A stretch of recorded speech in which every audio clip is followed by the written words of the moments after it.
La chirurgie constitue l'un des piliers de la prise en charge du cancer du pancréas. Hélas, celle-ci peut parfois s'avérer plus difficile que pour d'autres organes. Pour aborder ce sujet, je reçois le professeur Alain Sauvanet. Il est chirurgien viscéral et digestif à l'hôpital Beaujon. Bonjour professeur Alain Sauvanet. Bonjour. Dans quel cas on opère un cancer du pancréas? On opère un cancer du pancréas quand on a la perspective de la résection, de l'ablation complète d'une tumeur localisée. C'est-à-dire qu'on ne fait plus de chirurgie qui serait une chirurgie palliative, simplement destinée à traiter des symptômes, sans enlever la tumeur, parce que maintenant c'est un traitement qui est fait par les endoscopistes. Et on ne fait pas de chirurgie non plus lorsque la tumeur est associée à des métastases. En général, ce sont des métastases hépatiques.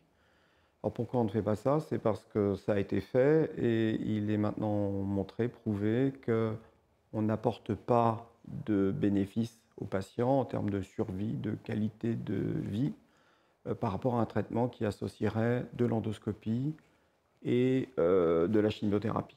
Donc, les indications sont restreintes aux tumeurs localisées. Et ces tumeurs localisées, il y en a deux types. Il y a les tumeurs qui peuvent être opérées d'emblée.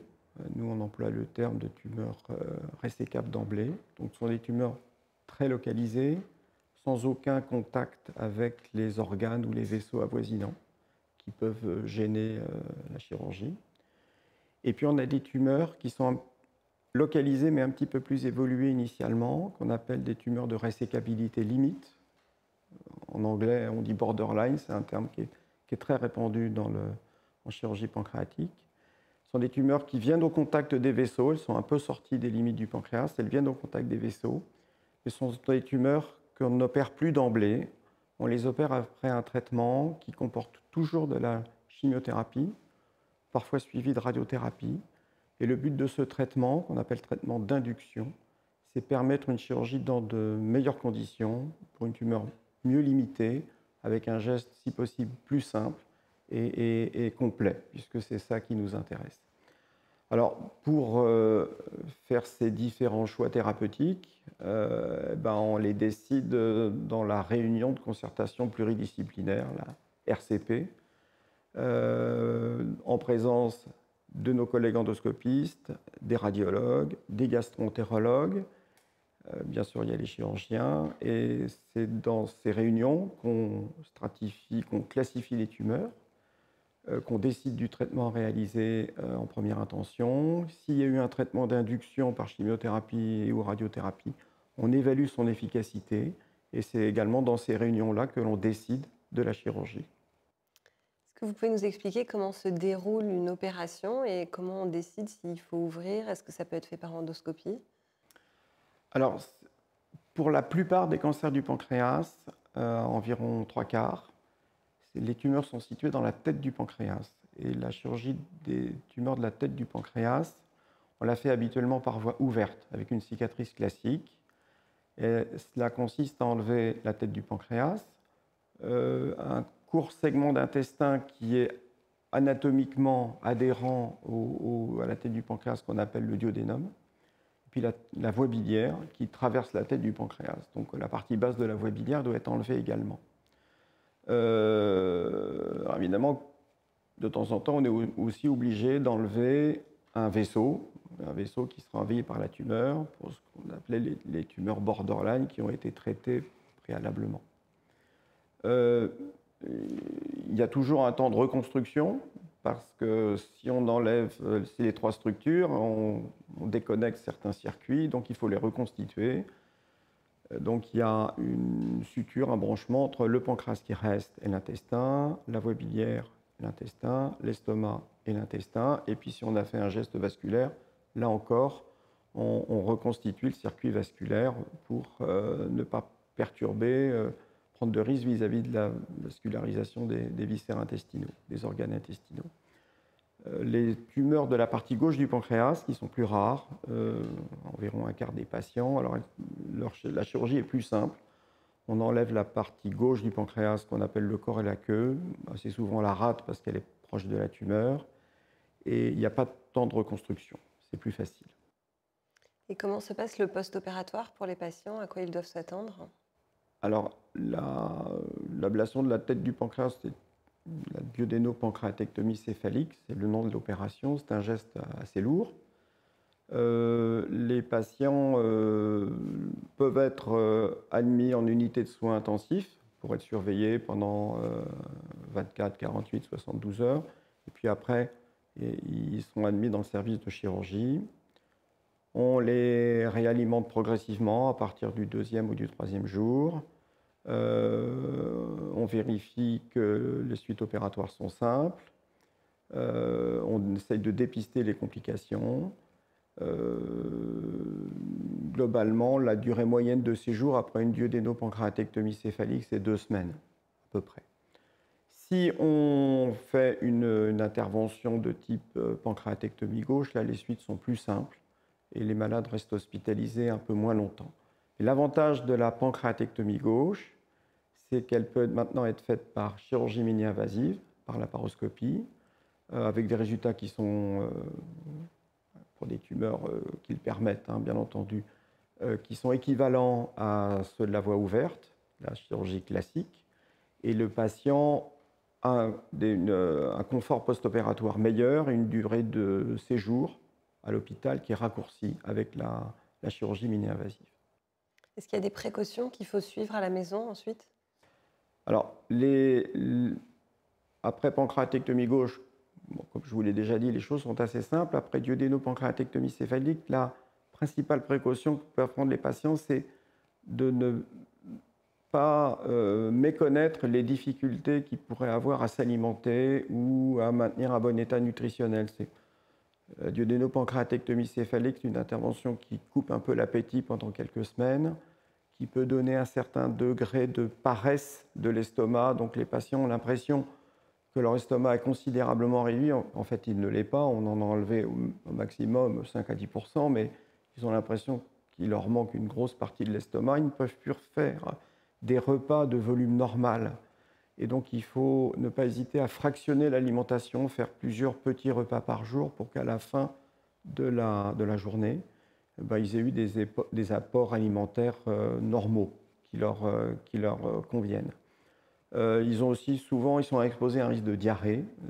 Donc ça, on en parle dès l'hospitalisation. On leur explique que ça peut survenir et on sait quels sont les mécanismes de cette diarrhée et on leur donne les médicaments qui permettent de limiter le risque de diarrhée. C'est essentiellement un problème de mauvaise fabrication par le pancréas qui reste d'enzymes pancréatiques pour digérer les graisses et les protéines. Et dans ces cas-là, on leur donne sous forme de gélules ces enzymes à prendre pendant les repas.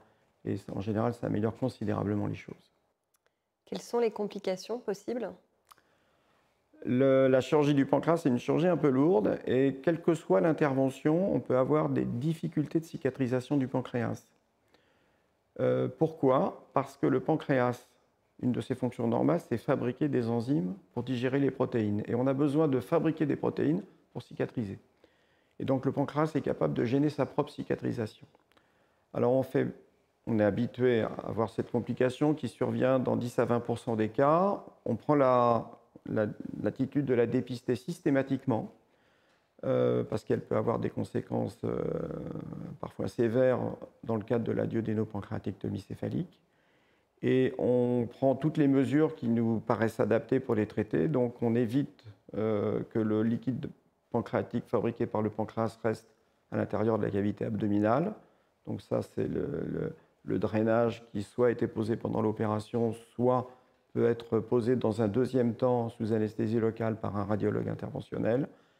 C'est maintenir un très bon état nutritionnel, parce qu'il faut être en bon état nutritionnel pour cicatriser.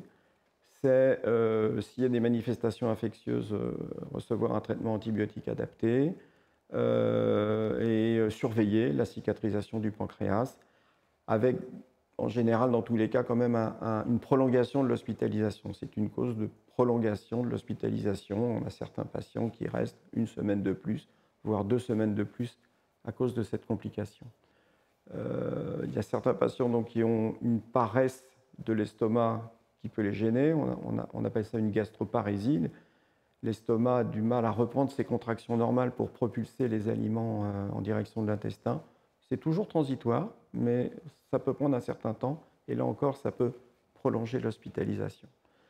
Et on a un pourcentage faible de patients qui, soit au cours de l'hospitalisation, soit dans les semaines ou dans les mois qui viennent, ce pourcentage c'est environ 10 à 15%, deviennent diabétiques. Je parle des patients qui n'étaient pas diabétiques avant l'opération. Ils peuvent le devenir, donc ça fait partie des choses aussi qu'on dépiste et qu'on traite, parce que si un diabète est méconnu et mal traité, mal équilibré, eh ben l'état général du patient va s'altérer. Est-ce que vous pourriez nous parler d'endoprothèse et de la pose de stent? Alors les stents sont des segments de tuyaux en plastique ou faits en tresse métallique. Ces tresses métalliques, souvent, elles sont recouvertes d'une espèce de chemise en plastique également, souple. Ils ne sont pas posés par les chirurgiens, ils sont en général posés par les gastro-entérologues, donc par endoscopie, sous anesthésie générale. Ils sont parfois posés par les radiologues. Et ils sont extrêmement utiles dans les tumeurs du pancréas parce qu'ils permettent de traiter les symptômes liés à l'obstruction de structures comme la voie biliaire, donc ça c'est la jaunisse, l'ictère, ou du duodénum. Et là, dans ce cas-là, le patient a des difficultés alimentaires qui vont croissantes. Et bien sûr, on ne peut pas laisser les patients avec un ictère ou avec un rétrécissement du duodénum bien longtemps, et on les traite de façon mini-invasive. Ces stents, donc, la pose de ces stents est habituellement très bien tolérée. C'est non douloureux quand c'est posé par voie endoscopique. Le patient voit ses symptômes corrigés rapidement. Il peut retourner à domicile dans un délai bref de 24 à 72 heures. Et quand les conditions sont réunies, eh bien, il peut ensuite rapidement recevoir la chimiothérapie dont il a besoin. Professeur Sauvanet, vous coordonnez le centre HOP qui propose un diagnostic rapide des tumeurs du foie et du pancréas. Est-ce que vous pouvez nous en parler? Alors, le centre HOP, c'est un hôpital de jour où on réunit les compétences des gastro-entérologues, des radiologues, des chirurgiens pour caractériser les tumeurs du foie et du pancréas et proposer rapidement la bonne attitude. Alors, pour ce qui concerne les tumeurs du pancréas, il y a heureusement des tumeurs du pancréas qui sont bénignes. Parfois, elles sont découvertes d'ailleurs de façon incidentale, hein, c'est-à-dire on les découvre par hasard sur un examen fait pour une autre raison. Donc, le but du passage des patients à HOPE, c'est de proposer dans ce cas-là les explorations d'imagerie les plus adaptées. On analyse les examens qui ont été faits à l'extérieur, on fait immédiatement les bons examens et le patient sort le soir avec une conclusion en faveur d'un traitement, d'une surveillance, etc. Bon, pour ce qui est du cancer du pancréas, le but du passage à HOPE pour les patients, c'est de proposer rapidement la bonne attitude thérapeutique. Et donc, on complète le bilan d'extension pour rechercher avec les examens les plus adaptés une extension métastatique si elle n'a pas été explorée, ou caractériser mieux l'extension locale, en particulier au vaisseau, parce que dans ce cas-là, il nous faut, par exemple, un scanner de très bonne qualité. Et donc, d'une certaine façon, on prépare la RCP avec les conclusions de HOPE. La particularité peut-être du pancréas, c'est qu'à un moment fréquent, il faudra une biopsie. Et la biopsie, elle peut être ne faite que dans un deuxième temps, parce qu'on l'a fait sous endoscopie. Et donc, il faut avoir le rendez-vous d'endoscopie et il faut une consultation d'anesthésie au préalable, parce que c'est un examen qui se fait sous anesthésie générale. Mais l'idée, c'est de catégoriser la tumeur, de dire si le patient aura une chirurgie d'emblée, c'est à peu près 10 à 20% des cas, ou une chimiothérapie d'induction dans la perspective d'une chirurgie dans un deuxième temps, ou une chimiothérapie exclusive palliative. Qu'est-ce que vous diriez à un patient ou une patiente qui s'apprête à être opéré d'un cancer du pancréas? Alors, je lui dirais qu'il faut essayer d'arriver à l'intervention en bonne forme, Et nous, c'est aussi bien sûr à nous de l'aider. Donc, il ne faut pas restreindre ses apports alimentaires. Si le patient a des douleurs, par exemple en s'alimentant, ce qui peut arriver dans les maladies du pancréas, eh ben, il faut le signaler, il faut le dire clairement pour que nous, on participe au traitement de cette douleur et que le patient, justement, n'ait pas tendance à restreindre son alimentation avant la chirurgie. Il nous arrive de donner au patient un support nutritionnel, par exemple une nutrition par sonde nocturne pour compléter et l'aider à prendre ce qu'il ne peut pas prendre par la bouche. Pour améliorer son état général, eh bien, parfois on est obligé de traiter d'abord l'ictère par endoprothèse. Donc il faut lui expliquer que ce n'est pas une perte de temps, c'est bénéfique pour lui. S'il y a un diabète, bien entendu, on le traite parce qu'il ne faut pas que le patient arrive à l'intervention avec un diabète déséquilibré. Après, on lui explique bien sûr la chirurgie. On lui dit que la chirurgie a des inconvénients, en particulier quelques complications précoces, quelques conséquences fonctionnelles à distance. Le pancréas va marcher un peu moins bien après l'opération qu'avant, puisqu'on en enlève quand même une partie. On va enfin expliquer aux patients que commencer par le traitement par de la chimiothérapie et un peu éventuellement de la radiothérapie après n'est pas une perte de chance ni une perte de temps. Le but de ces traitements, c'est de faciliter la réalisation d'une chirurgie de qualité qui va leur donner les meilleures chances à distance. Merci beaucoup, professeur Sauvanet. Je vous remercie.